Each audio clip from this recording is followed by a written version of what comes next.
Alpha, Reader's Escape. Recruit a team of teenagers with attitudes. Power Rangers, the live-action program served in the Hayes household and in thousands of others every morning. The argument starts here with what children see.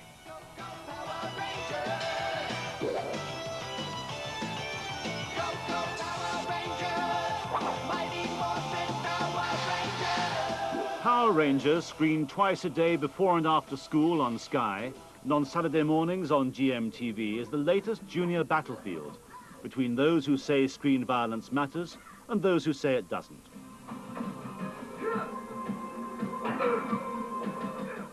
Charlie, Sam and Sophie are regular viewers, and like Power Rangers children up and down the country, having learned the moves, they try them.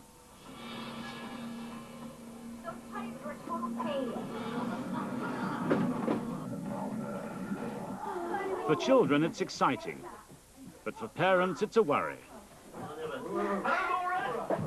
How are you today?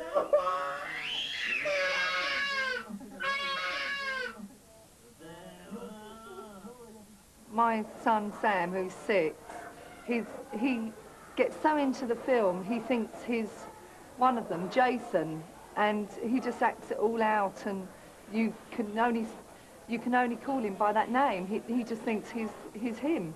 How long for? A day or two. All of a sudden, Charlie just turns around and just kicks me and hits me on the hip. But it's not nasty. I don't know why he's doing it, but he just does it. But not to hurt me or to be nasty, but he just does it. And so I tell him off, and he says, "Oh, sorry, Mum." I don't think he realises he's doing it. He just thinks it's normal behaviour. But what about the viewers? Charlie, Sam and friends told me about playing Power Rangers. What do you do when you're playing Power Rangers? I beat up people. You beat up people? Is that what you do anyway? Yeah, that's what they do. Yeah, it's real fair Rangers. That's what they do? Yeah. That's what they do, so that's what you do? Yeah. No, But do you fight the way they fight in Power Rangers? No. We just pretend to fight. You just pretend to fight? When we play Power Rangers, everyone ends up being kicked and punched and hurt. So they have to go in to the medical room. Like I say, I'm probably hypocritical. I let them watch it, but I complain about it. But at the end of the day, most programmes, the children these days are being conditioned into violence. It's a creeping thing.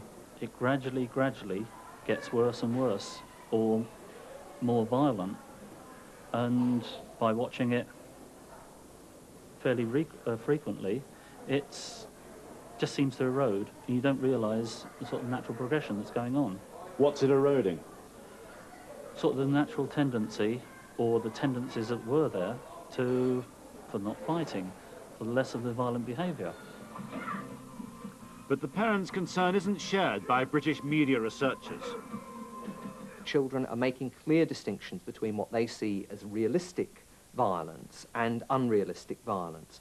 Something like Power Rangers would come at the extreme end of that. It's clearly very unrealistic violence.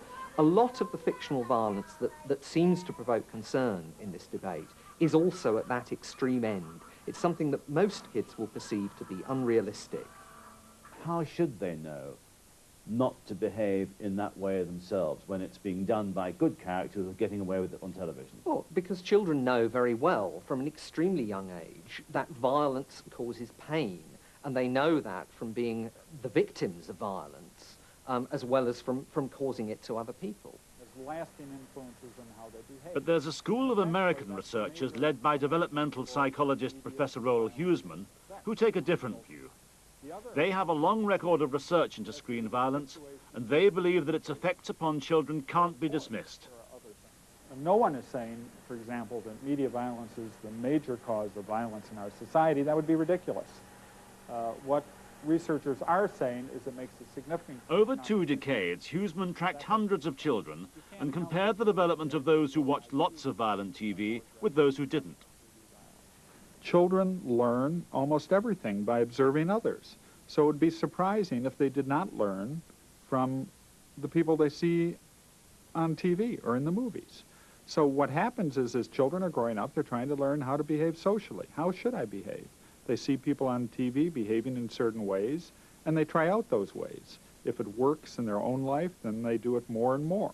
So you have this observational learning process, is what we call it, in which children imitate what they see. But they don't just see violence on TV. They see Cinderella, they see Aladdin. They don't go off expecting to rub lamps and have magic happen to them, do they? Oh, some young children may, but in any case, they also imitate pro-social behavior and nice behaviors, too. They don't just imitate bad behaviors, it's true. But what we have is a situation in which some of the most popular programs that a lot of children watch are filled with violence. So they see more violence, far more violence than there is in everyday life. While direct connections between what children see on TV and aggression in later life are difficult, if not impossible, to prove conclusively, Huseman's research has shown strong associations between screen violence and real aggression. Some people have argued that the only thing we've shown in our studies is that children become more boisterous, for example.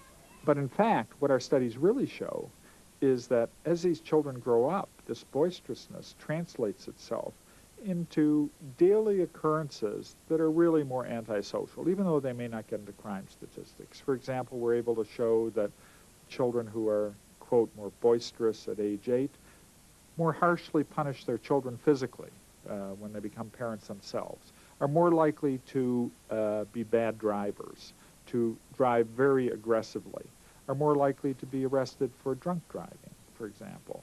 In all sorts of ways, are more likely to be aggressive as adults that may fall short of real criminal statistics, but can damage society.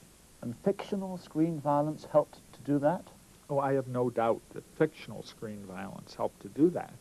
It's not the only factor, as I said before, but it raises the level of belief in the appropriateness of aggressive and violent behavior.